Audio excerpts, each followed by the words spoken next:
we're talking about effectual faith. And when I was cutting my teeth as a young believer, I was brought up in the Word of Faith camp, and I am grateful because that taught me about the Word and the importance of the Word and how the Word can bring faith alive.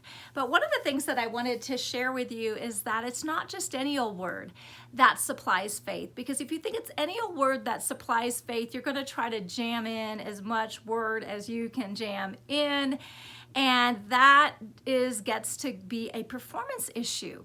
But it's the faith of Christ. It's the faith of what Christ did on the cross for you as you that stirs up the faith to believe anything in his promises that he has made.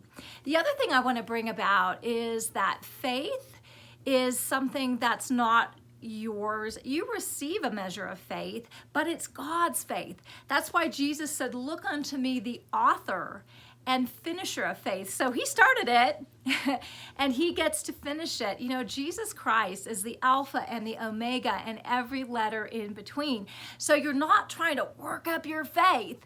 He said he did ask you to believe, but then he helps you with your unbelief. He has no problems believing in what he did on that cross and how that can translate into every single area of your life. So Paul said that he lived by the faith of God, not his own faith, but the faith of God. And you know, that was not just, wow, super Saint Paul. Yes, he was super and he was a saint, but I've got news for you. You are super, you are a saint, and you can live by the same faith because Jesus is the one to provide that for you. The one that you're in union with is the one that has complete faith in who he is, in who you are, and what he did on that cross, and how that can translate into every area of your life. So it's that place of rest. The flavor of faith is rest.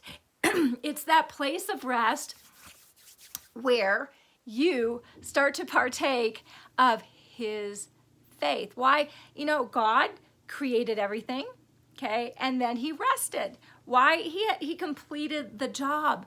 And then Jesus Christ, the Lamb slain before the foundation of the world, went to walk that out on the earth realm, right? For you, as you. He walked that out, finished it, and it was finished. So you know what? When the job is finished, you can rest. Now, does that mean that God doesn't care about your pain, doesn't care about your situation, doesn't care about your injustice, doesn't care about your abuse? Of course not.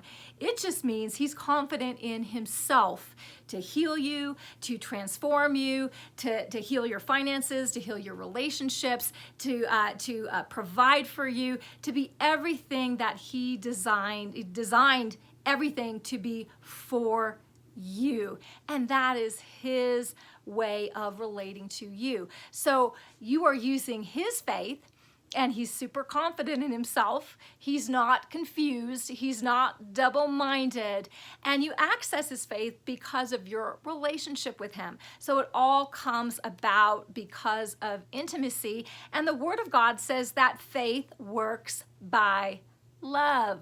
Yeah, so it works by love, so you are able to be effectual with your faith.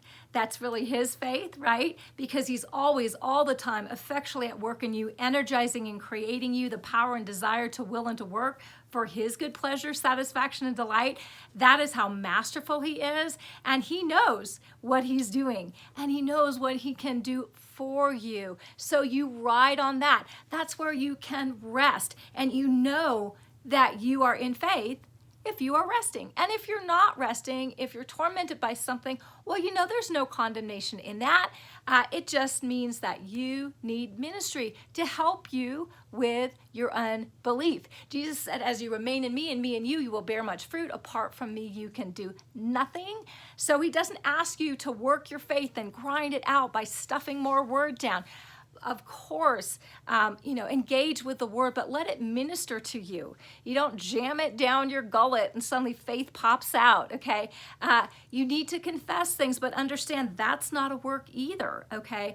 You're trying to be in the place where you're entering that rest. The Word of God says, labor to enter the rest of God. That's where your faith is working and active. You know He's moving on your behalf. You know you're going to be able to do all things through Him who strengthens you. And one way or the other, it's going to be good. And you can repeat that mantra to you because that is scriptural, and that opens up a place for God to move in possibility on your behalf. So I hope this has been a blessing for you today. You have an amazing day. Bye-bye.